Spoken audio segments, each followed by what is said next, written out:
Joining me now, State Representative Monte Hodges, Democrat of Blytheville. He is the Democratic nominee for the 1st Congressional District. He is challenging Republican incumbent Rick Crawford. Representative Hodges, thank you for being with us. Thank you, Roby, for having me this morning. All right. I understand, as you've explained to me, I'm never going to get you to quit working out in the gym. You're still working out. What are you bench pressing these days? I am. You know what? I am more of a calisthenics. So I use my own body weight, and you get the same results. People ask me all the time, like, "Dude, what are you doing?" And I'm like, "I'm just using my own body weight." So I really don't do very much free weights. I do mostly calisthenics and cardio. All right, so you're benching 180 pounds is what you're doing. So. I'm thinking 125. All right. Tell me the difference between you and Congressman Rick Crawford. Give me maybe 2 examples of ways you would vote differently than he has voted in Congress. First of all, I'm not going to vote. A good question. I'm not going to vote based on partisan. I'm going to vote based on people, and and so I'll never lose sight of that. Politics over people, and so I would definitely ensure that that when I do make a decision to vote, that it's going to benefit. I know it's not one size fits all, but it's going to benefit the majority of the people I represent. And secondly, I'm going to be present. I'm going to have a presence in my district, so I think that's very important. When you get elected, you still have to have a presence in your community, in your district. So can you single out some votes that you think that you guys are very different on? Infrastructure, gun control, absolutely, a variety of things that are up there. Absolutely. Give me a couple of examples. The majority of everything has been no on his end, but definitely infrastructure bill.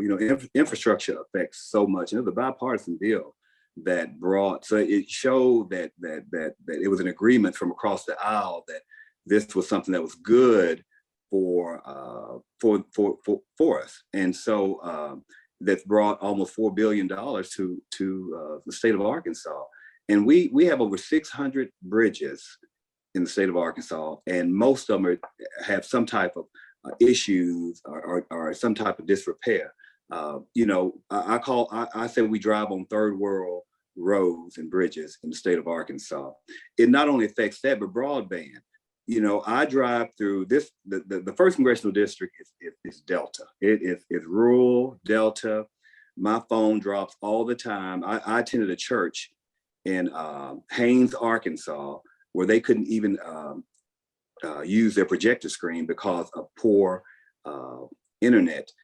Same in Forest City. And so those things affect not only our roads and bridges, but our children who have tablets that they have to take home, our agriculture community, which a lot of these combines and the very expensive equipment that they use are computerized and things of that nature. So most definitely would have not voted against an infrastructure bill that's much needed. And thank God, I-55, which is one of the most traveled stretch of interstate in the state of Arkansas, right here in my district, has been horrible. And that's been the biggest complaint out of the 10 years I've been in office.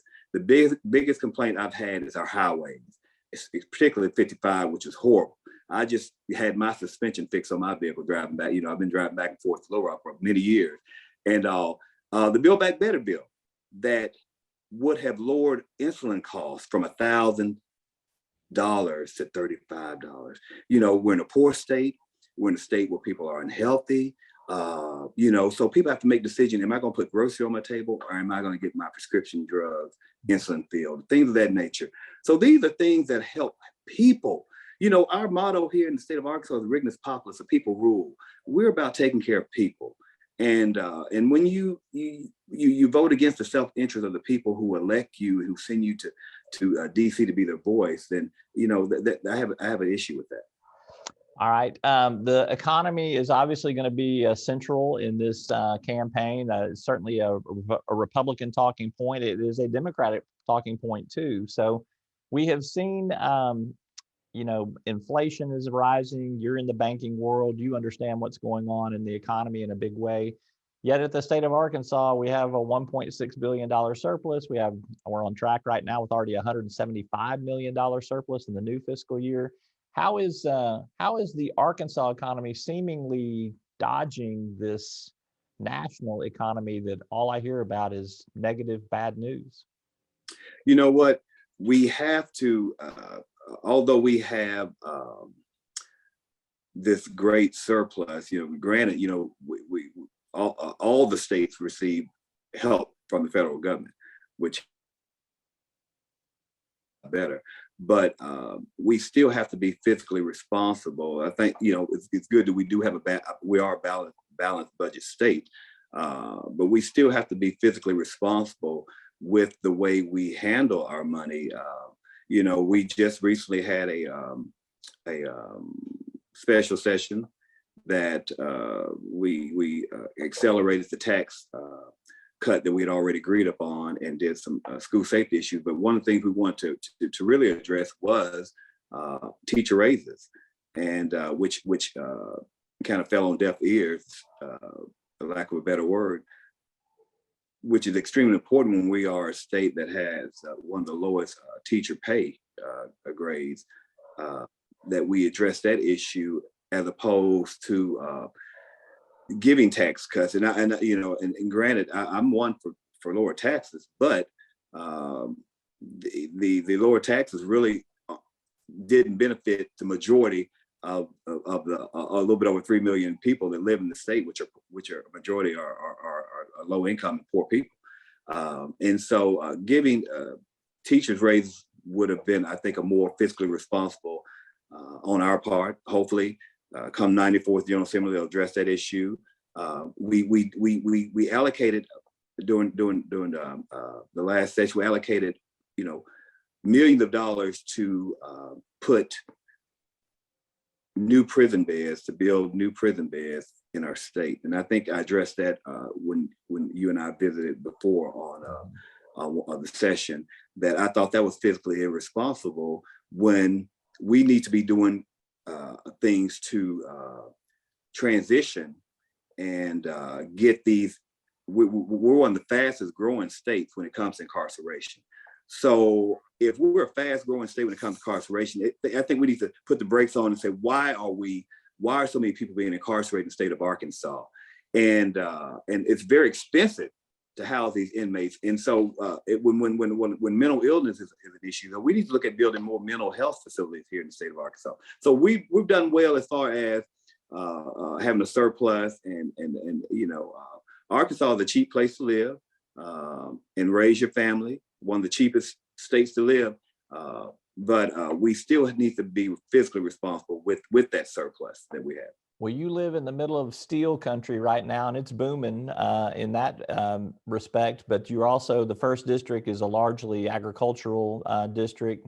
Farmers, I think, have good news and bad news. That seems to be an ongoing issue with farmers and agriculture. But there are some good things with some of the higher prices that are out there with commodities. There's still a lot of input costs that are costing a lot more. So I'm not saying it's an easy walk. But what are you seeing in terms of the constituents that you're talking to as you travel the district, in terms of how economic conditions are for them? And is there something you think Congress could change to make the economy better in the first congressional district?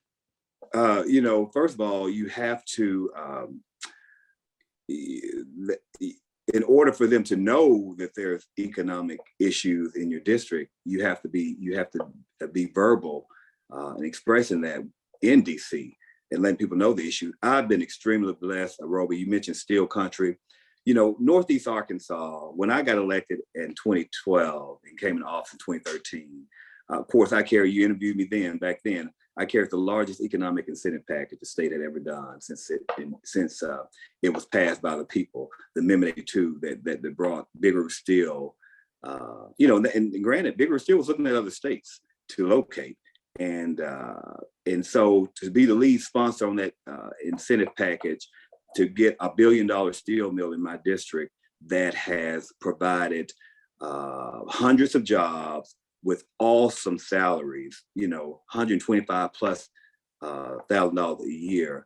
We've been very fortunate, Nucor Yamato, to have them. Now we have the first and only electric car manufacturer in OCL in my district, and all other kind of announcements that are being made. A call center, Chime Solution, 150 jobs that's come here. So we've been blessed in an area of the state that was predicted to be economically dead, on a decline at one point, is now the largest steel producer in the U.S. The highest paid weekly salaries. Mississippi County has the highest paid weekly salary than any other county in the state of Arkansas. So amazing. So I call it the Mississippi County miracle. But and as I've traveled, like you said, 31 counties, and I've been to almost all 31. I probably have one. I've probably been 30 out of the 31 counties. And economic development, jobs. They said, we want to have with you, we want good paying salaries. We want some of those jobs that you guys have. Let me tell you, the Big River Steel, U.S. Steel combining, that $1 billion seed now has become, that $1 billion seed with a B has become a $4 billion seed now with U.S. Steel merging with Big River Steel. Amazing. And they're asking, we want those salaries. I've been to Rector, the same sentiment. I've been to Maynard. I've never been to Maynard before, and I spoke with those people in Maynard, Arkansas, which is north of Pocahontas, and that's the same sentiment. We want good paying jobs this way too. I call it the Mississippi County miracle, but you have to be advocating, and you have to be speaking loudly in DC and letting them know that, look, we in the Delta deserve all the quality of life issues, the quality of life things that any other large community has. We want good paying jobs so that people can buy homes and buy cars and live the American dream. We're not a bunch of country bumpkins because we're in rural Delta areas. Some of the best people I've met is right here in the Delta. You mentioned the Maynard connection there. There's 3 legislators that were there in your term that have got Maynard roots there. Senator Jason Rapert, former Senator David Sanders, Senator Jonathan Dismang. That's the Maynard Mafia right there. You Oh, that's scary. That's scary. That's great people there, though. Yeah. Last question for you. Abortion is a big issue in this campaign cycle. It is something that Congress may or may not deal with if you're elected to the Congress. In the wake of the Dobbs decision that overturned Roe v. Wade, would you be in favor of codifying Roe v. Wade, as many Democrats have talked about doing, or do you have a different position on that after the Dobbs decision? Absolutely, I absolutely would. I'm an ordained minister, and I made it very clear during the 93rd General Assembly. I no more want to see a kid die than I do me shoot you, Roby, because I feel threatened by you by standing your ground. But this is a choice. This is a choice. This is a woman's choice. This is a woman's health. And for me to dictate a woman's reproduction rights, I just think it's wrong, and it's a slippery slope. If we can reverse Roe v. Wade, which has been into law forever, what about civil rights? What about laws that protect people that look like me, and that have been put in place? So we can really get into some issues by changing laws that affect the lives of people. And so I would most definitely, it's not a Democratic thing to me. It's a woman's right issue for me. And I would definitely consider codifying if I once elected. I will most definitely. All right. He's Representative Monte Hodges. He's the Democratic nominee for the 1st Congressional District in Arkansas. We appreciate your time. Thank you for being with us. Thank you, Roby.